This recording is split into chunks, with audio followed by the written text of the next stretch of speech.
Man, aliens and demons and conspiracies, when will it end? Like the world is losing its mind. But yet, in the midst of it, there's a sense of hope and even like an awakening that's happening, a spiritual awakening that's not happening where you might expect. So let's get into it. The biggest debate at the Daily Wire is not over gender, it's not over the 2024 race, and it's not over immigration. Or the biggest debate. Aliens. Aliens. The Daily Wire is pretty big, right? I mean, they're almost like the new Fox News, so keep an eye on these guys. What games are they playing? But they've got Jordan Peterson, they've got some thought leaders there. And I wonder, is this a microcosm of where people's headspace is today? You let me know. Is this? Do you talk about this with your friends, or is it frightening to talk about this with your friends? I mean, it's obviously in the news. It's gotten to the point where it's like they start saying, "Oh, look, aliens over there." It's like, okay, what else is going on? But I wonder if this is a little bit of a barometer test. If the Daily Wire is constantly talking about aliens, I wonder what normie people are talking about. Now, of course, I've stumbled into this. It's like a rabbit hole that I can't get out of now. I think this is my third video on the subject or something like that. And we'll get to it. But I think more importantly that it's connected to an understanding of a biblical cosmology. That's why I think it's important. But we'll unpack that as we go. I just wonder if that's like you let me know. Is that a microcosm of what's going on in the real world? Some people, like my colleague Matt Walsh, say that aliens are real, ET comes down, abducts people, prowls around, little green men. And some people are correct, such as yours truly, who observes that ET is fake, it's not real. We are not alone in the universe, but as far as corporeal beings go with rational souls, we are alone. And that when people see these unidentified flying objects and when they think they encounter the little green men, they're most likely just talking to demons. Is this the only option? Is it just, it's either ET or it's demons? Isn't there another option, third option, maybe even more options? I mean, I think about Genesis 6, we've covered in other videos. There are sons of God, depending on how you interpret that, who come down and have babies with human women. These are the Nephilim. You can look at Genesis chapter 6. They have bodies. They're sort of heavenly beings, spiritual beings, but they have some form. They take form. And I think that I think that this might be a misconception, a false dichotomy almost, that like there's the spiritual world and then there's the physical world. I think that those overlap way more than we realize, that this is part of one world. God created the world. There's spiritual components. There's physical components. There's all kinds of stuff going on that probably we don't even realize. And so it's not as simple as just it's either ET or it's demons, pick your side.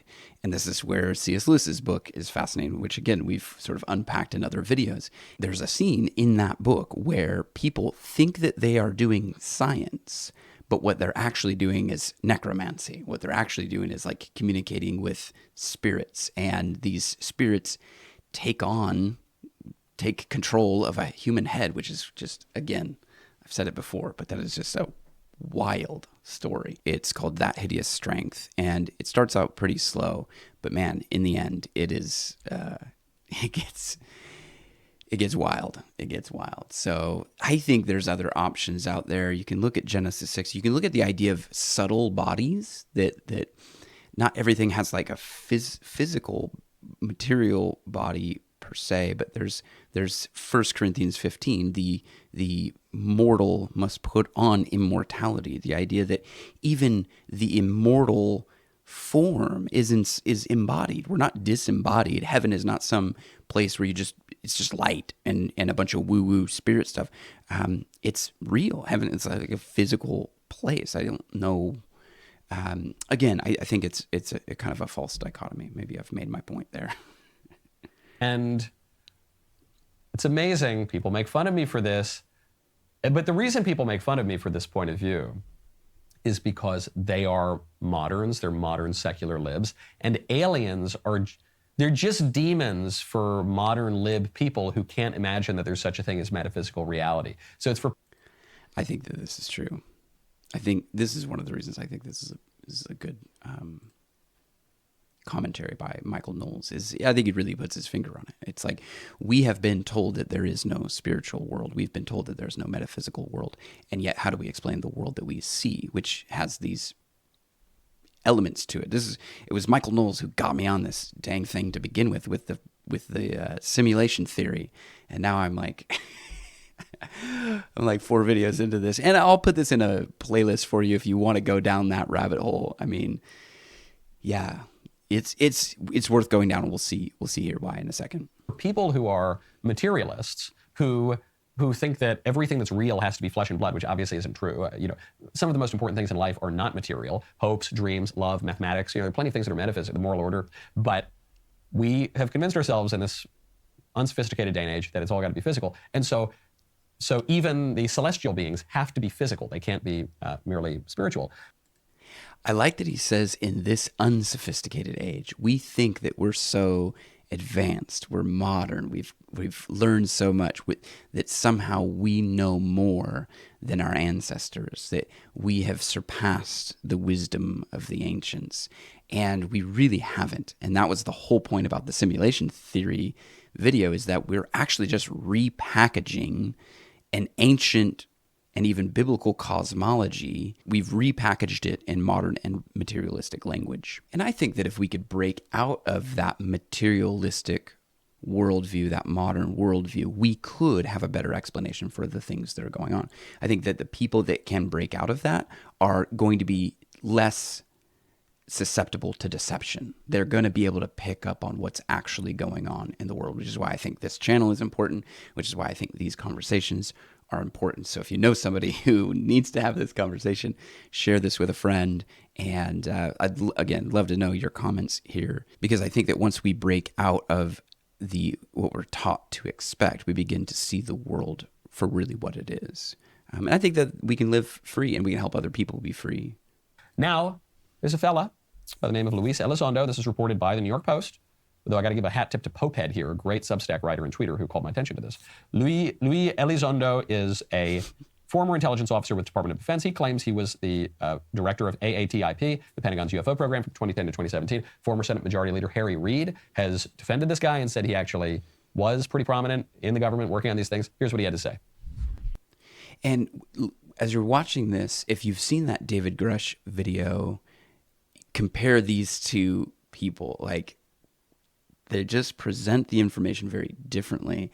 And I think that, again, if you're sifting through it, you can kind of see, okay, that I'm leaning more towards one of these guys, or maybe the other, or maybe neither.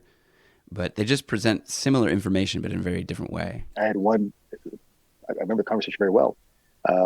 This is a person I respected tremendously, very, very senior person. He's told me, he said, "Lou, I want you to stop doing this." I said, "Okay, sir, I certainly can, but may I ask why?" And he says, "Well, we already know what it is." Now, at that moment, I honestly thought maybe it was our own technology. I was running up against some super uber secret sap, and they were telling me to stop. And I said, "Okay, sir, so it's ours?" And he said, "No, that's not what I'm saying." And he said, he asked me point blank, "Have you read your Bible lately?"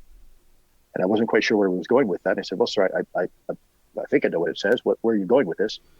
And he said, "Well, then you would know that these things are demonic, and we should not be pursuing them." Yeah. Now, he's telling a story about a conversation he had with someone who is higher up than him. It's not that this person's official statement is that these aliens that we're seeing, or whatever we're seeing, are demons. So just a little note there that this is anecdotal, that this is someone saying, "I think these are demons." And I think a lot of people have that opinion, and maybe a lot of people should have that opinion. Again, I think there's a little bit more nuance there, and as we get to Michael Heiser, that's going to help us. He wasn't kidding. That's exactly how he felt. So this is a Pentagon. This is a Department of Defense official saying, "Stop looking at UFOs because they're demonic." Correct. Correct. Not only is this senior, apparently respectable Pentagon official who is so admirable that one of the guys who was running the UFO office there really looked up to this guy, but it's correct in that that's obviously what these things are. Now, when you want to fight off terrestrial things. So what is obvious is that Michael Knowles is about to go sell some ads, and so we're going to skip those. The aliens are demonic. Now, what's interesting is this guy in this interview from a couple of years ago that not a lot of people seem to have found. This guy... That is true. Think about that. This interview is from 2 years ago, and yet it wasn't a big story then. And then you have this David Grush interview that somehow everybody had to see, when I don't find that one to be terribly compelling. This one is far more compelling. And Michael Knowles doesn't link the video in his video, so I will link it for you in my video. I don't know why Michael Knowles... I think that... All right, again, this goes to the whole... thing about him selling ads, but it seemed like they just pushed this one out here. It's like, aliens are in the news. We're going to get lots of clicks. Let's do a little aliens and demons things. We've got some ad spots to sell. And then he just doesn't link the video. So that we can't go look into it. I had to go search up what this video was. And then, I think just at the end, he kind of just like lands the plane in an awkward way. So it's like, why are you putting out this video? Are you wanting to educate people on the current state of our world that we live in and help people navigate that world and help people to make sense of the world around them? Or are you just making a video to get clicks and to sell ads and to do that stuff? Now, I think what he's saying is important. I think his comment about modern people, now he says libs. I don't think it's all libs. I think it's just modern people. We're taught to believe certain things, and we're having a hard time breaking out of that worldview. Seems to disagree with the respected, more senior Pentagon official who said this stuff's demonic, we shouldn't be looking into it. And this guy says, no, we've got to look into it. We've got to go get all the data. We've got to probe this stuff. We've got to find out what's really going on. And my question is, why? Why do we have to do that? Curiosity is not a virtue. Okay, fair point. However, though, curiosity does show that you are willing to learn, that you're open to learning, that you're not stuck in your ideological parameters, that you can expand your idea of things. So I would agree in the sense of like classical virtues. Yes, curiosity is not one of them. Wisdom is, and I think wisdom has to do with that ability to continue learning. And maybe curiosity is part of that ability to continue learning. But again, he says, why look into these things? The reason you look into these things is because, it's not that there's a physical world and a spiritual world. Never the two shall meet. It is that the physical world and the spiritual world make up the world that we live in, a total view of the world. And if you disregard the spiritual, not only are you disregarding like a whole half of the world, I think you're actually disregarding more. I think the world is more spiritual than it is material. Okay, that's just me. And if you disregard those things, then you are making yourself vulnerable to the influence of those things. Again, he's got a 9 minute and 27-second video here. A full third of this video is him selling ads. Usually I would just skip over these things and I wouldn't even have noticed it, but I was working and so I let this play out and I'm going, man, is this just a bunch of ads? And then he comes back and says, well, why do we even need to look into it? It's like, isn't mammon like an important thing that Jesus talks about in Scripture? Like you can't serve God and wealth, this pursuit of wealth that I'm not saying is like a demon. Some people have said that it's sort of personified, but it's certainly a powerful force in this world, and it's not necessarily a virtue either. And so just a warning there, why should we look into it? Because it's possible that you're in service to it, right? I mean, a full 30% of this video is ads. And is it ads just because you're going to get clicks and aliens are in the news and you can kind of do this video that, you've got an ad spot to sell? I get it. But the answer to your question as to why should we look into it is, I think, right here in the video, because there are forces out there that are powerful. I mean, Ephesians 6. read it, or you can check out some of the other videos that we've done. I mean, it's not unimportant. Do you center your whole worldview around it? No, not necessarily. You center your worldview around the hope that we're getting to here in a second, and you build your worldview around that hope, and that allows you to explain these kind of weird, supernatural, paranormal, whatever things, but make sense of them in a good way that you can live and not fall victim to these influences. At least I hope so, and I think obviously prayer is going to be important as well. So let's be praying. You can pray for me because I've gone down this rabbit hole and I don't know where it's going. Why should we do that? There is more in heaven and earth, Horatio, than is dreamt of in our philosophy, and certainly the desiccated modern philosophy that ignores metaphysical things. But why? Why are we going to do this? If there were, which there is not, a super race of extremely intelligent ET, they're coming and they can mess with us and they can probe us and they can cross the galaxy and they can go faster than the speed of light, they can do all this crazy stuff. Their technology is so much more advanced than ours is. Then we're not going to beat them. You know, that'd be like a squirrel trying to beat an army of human beings. I mean, if we're that much stupider than these things, then we're obviously not going to beat them. If they're demons, then we should want nothing to do with them. Yeah, again, the weapons of our warfare are powerful for destroying these types of speculations. So the idea that we're not going to beat them, well, it depends on which side of the battle you're on, because we know the end of this story. Like, in a sense, it's already been won by Jesus, who conquered death. Again, look at 1 Corinthians 15. And I think that the throwing up your hands and saying, why should we look into this? It doesn't matter, is an unfortunate perspective to have. I try not to major on the whole demons and aliens and stuff like that. Again, my interest is more in forming a biblical cosmology, a biblical worldview that includes the metaphysical, that includes the spiritual realm, and demons and aliens are part of that. And so it is important. It's hard to say that it's not central, because again, all of this stuff is attached to each other. The reason that Jesus came in physical form, the reason Jesus died and rose again, it's all part of this cosmic battle that's going on that has been won, and yet we're still sort of fighting. The war has been won, but we're still sort of fighting the battles. That's why we look into it. That's why we don't just disregard. Again, they thought they were doing science, but they fell headlong into necromancy. And if you don't want to fall into, dealing with the spirits of dead people and all that stuff, like, that's why you pay attention to it, so you don't step on those like landmines, so you don't fall down those holes. And maybe this is what I've done already, but C.S. Lewis had a good bit on demons, which is, he said, the right attitude toward demons is that you should know that they exist, because there is spiritual reality. We are body and soul. We're hylomorphic composite beings with a rational soul. That's why we have an appetite and we have to eat food and drink water to sustain ourselves. Man does not live by bread alone, and we can use our abstract reason and moral judgment to think of things like justice or art or culture or opera. Right? We can do both those things. Certain beings are purely physical. They don't have a rational soul, like a rock. Even the animals, they don't have abstract reason. We don't put them on trial. We don't put a dog on trial when he bites you. Okay, that's why. And then on the other side of things, there are beings that are purely physical.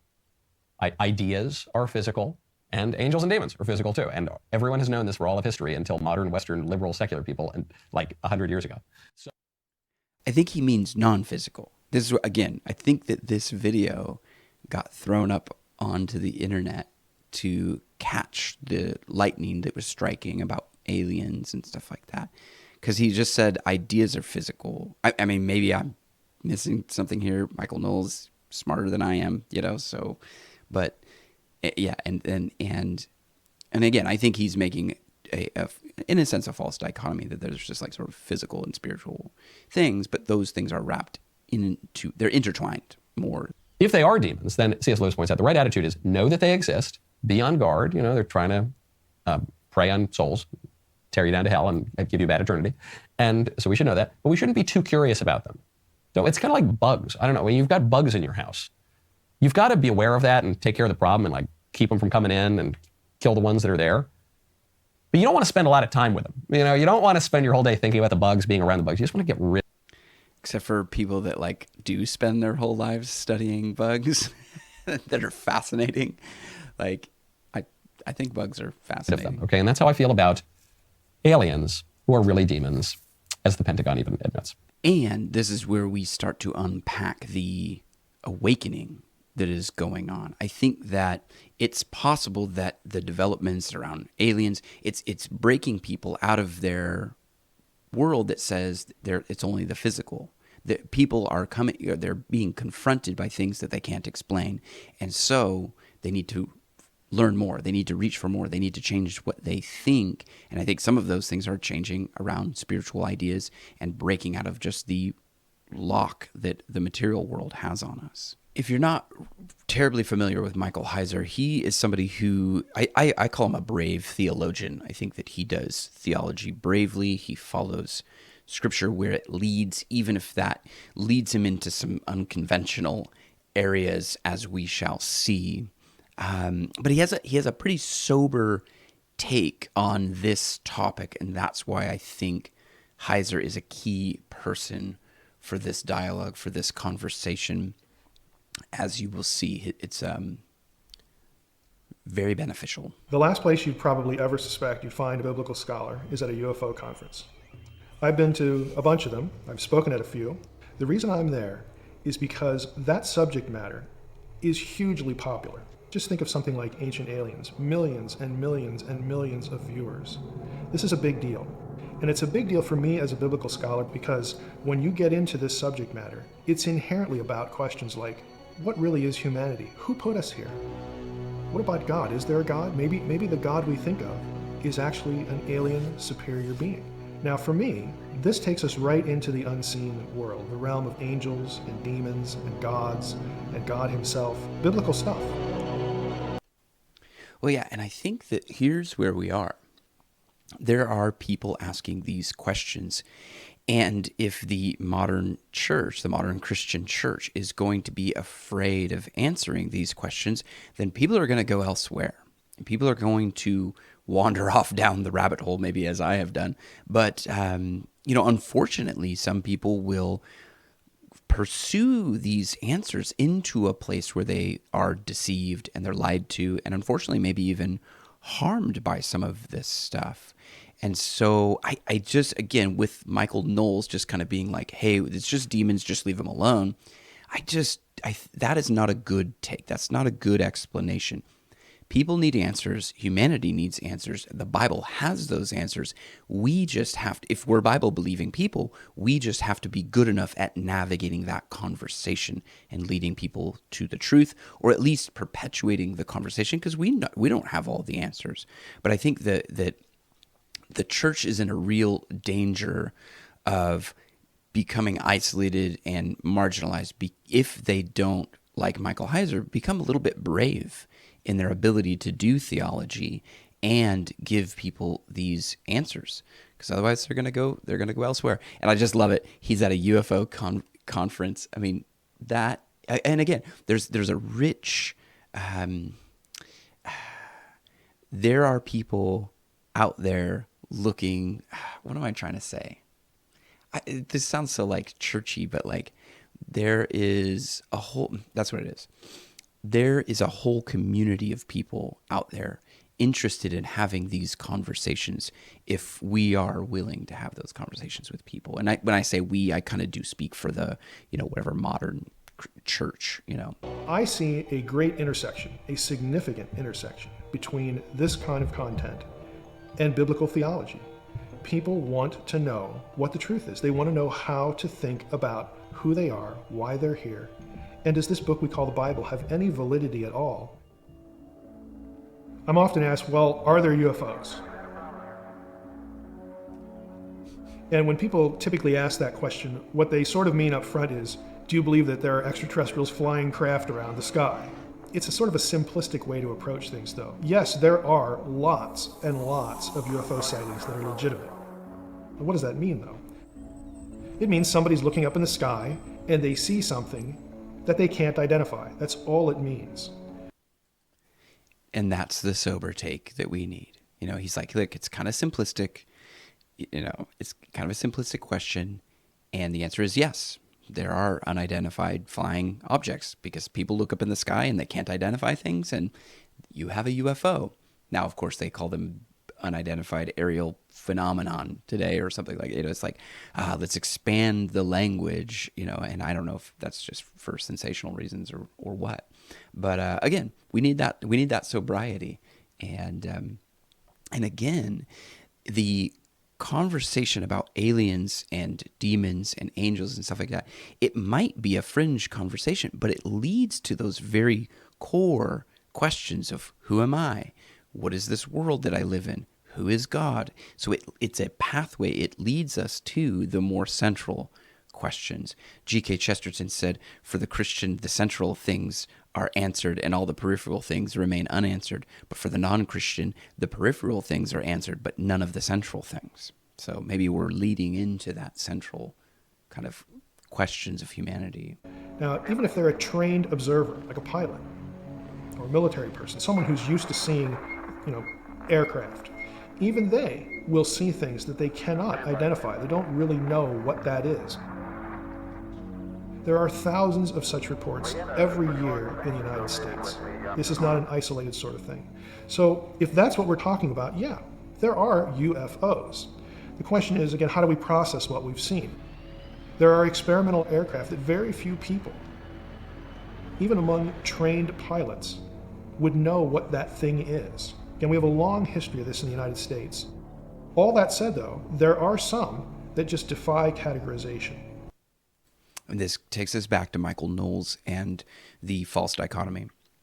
Is it just aliens or demons, or is there some kind of mix?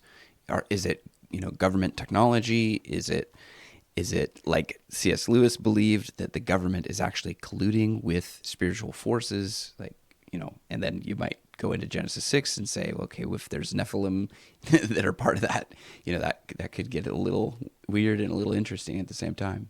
There's something about the object, either in terms of the way it changes shape, or you have instances where one will explode, for lack of a better term, come apart and then reassemble. Things like this that just don't seem to fit any of the other templates. So there are anomalies. When you start talking in those terms about something you visually see, you are inherently sort of drawn into the spiritual world. And that's at the point where a lot of people, again, are really especially interested in the topic, because when they start treading into that turf, it gets them into religion, it gets them into theology, it gets them into the Bible and other sacred books as well. And I think that modern people struggle to answer this in a way that ancient people would not have. They just have more. Ancient people would have had a worldview that incorporates, the heavenly realm, and so and again, maybe those explanations are too simplistic. Also, it's just the spiritual stuff. It's like, I saw a thing, and it, I saw a glowing light in the forest, and it must have been an angel. It's like, okay, it could have been an angel. I think that's where the point is. I think that's where this conversation could be helpful, is that it could be this, it could be that, but don't rule out one possibility just for the sake of an ideology. A lot of biblical scholars have hobbies. Some tinker on cars, some are into cooking. What I do is UFO stuff. There are a lot of people who are interested in this subject, or they've had some experience, or they know someone that they trust who's had some sort of experience. And oftentimes, in the Christian context, they get written off pretty quickly. Pastor, maybe you need counseling, maybe you need therapy, maybe we need to cast a demon out of you, or something like that. Now, I have found in my exposure to both Christians and non-Christians in this little world that they are primed to have really significant, life-changing theological discussions. If we can be ready for them and for their questions and for their discussion. I mean, I think what Michael Heiser is saying is really, unfortunately, the norm when it comes to, again, I'm speaking of the church in very broad, general terms. I'm thinking of the modern church, which means modernism has actually been assimilated into Christian theology, which I don't think it should be there. Christianity is an ancient belief system. It's an ancient religion. And that, so modern church or modern evangelical church, or kind of what I've started calling the normie modern evangelical church, it is unfortunate that more often than not, people that have experiences and they don't know how to explain them, it's like, okay, we'll go to counseling, or let's do a deliverance service, or let's do all this stuff. And it might be, one is that it's not as helpful as it could be, but it also might be even harming that person when that person is ready to have a conversation and needs healing from that experience. And we need to be ready to point people to Scripture, point people to the God of all comfort, who created them and made them and put them in this world for a reason and a purpose. And their experiences shouldn't just be written off as being, insignificant. I've met pastors, in fact, at UFO conferences who are really making an effort to try to process this and keep their faith. I know one church in particular in Puerto Rico where almost the entire congregation claims to have been abducted by aliens. Now that is really off the beaten path. But they're Christians, and they're serious, and they don't want to dump their faith, but they want some answers. And I get in trouble for saying this, but I'll say it here as well. I have had better theological discussions at UFO conferences than I have had in church. If this is true, how do we think about the Bible? How do we think about the content of our faith? And that's it right there. I have had better theological conversations at a UFO conference than I have had in church. Some people won't like hearing that, but I think I have had experiences like that as well. The majority of the really rich conversations I've had have been honestly on the streets, talking to people who are not believers, who are not Christians. And it's awesome. It's amazing. Except, and I think that more Christians need to be out there doing stuff like Michael Heiser is doing right here. That is, that's it. So this takes us to the idea of the spiritual awakening. I'll kind of land the plane here because I think Heiser just did it for us. There is a spiritual awakening happening. There are people who are waking up to the idea of the unseen realm, the supernatural, the metaphysical, however you want to say it, because of all the news about aliens. And those people are ready to hear answers. And if the church is not willing to be brave enough to break out of their conventional theology and actually look at Scripture and look at like Genesis 6 and some of these passages that often get overlooked. The reason I found Michael Heiser is that I was looking for answers about Genesis chapter 6. And none of the commentaries that I have dealt with it in a way that made sense. So I found Michael Heiser in his work, and it was a friend of mine who recommended him. And that's why I'm recommending him to you. And coming into contact with people who are willing to do theology in a way that doesn't just toe the kind of party line of modern evangelical church, but actually goes back into the wisdom of the ancient past to look at Scripture and why these things are important. I think that's where we need to be if we're going to move forward in a way that's meaningful. So the spiritual awakening is happening. It just might not be happening within the four walls of many of the churches that are out there. That's kind of the reason I started this podcast. The podcast is all called Strange Theology for two reasons. One, I started hearing theology in strange places like Joe Rogan, Russell Brand, Jordan Peterson. But it's also because our theology is revealed to us by God. So I hope this has been encouraging to you. I don't know why I've paused it on this little frame here, but here we are chatting, and I love that you're here. I love that this podcast can be helpful to people. And if you know somebody that it can be helpful for, share that with them. If you haven't subscribed already, give us a subscribe and be part of the community by commenting in the comment section below. I've got more to put out there, and so it's going to be an awesome journey, and I look forward to being with you in that journey.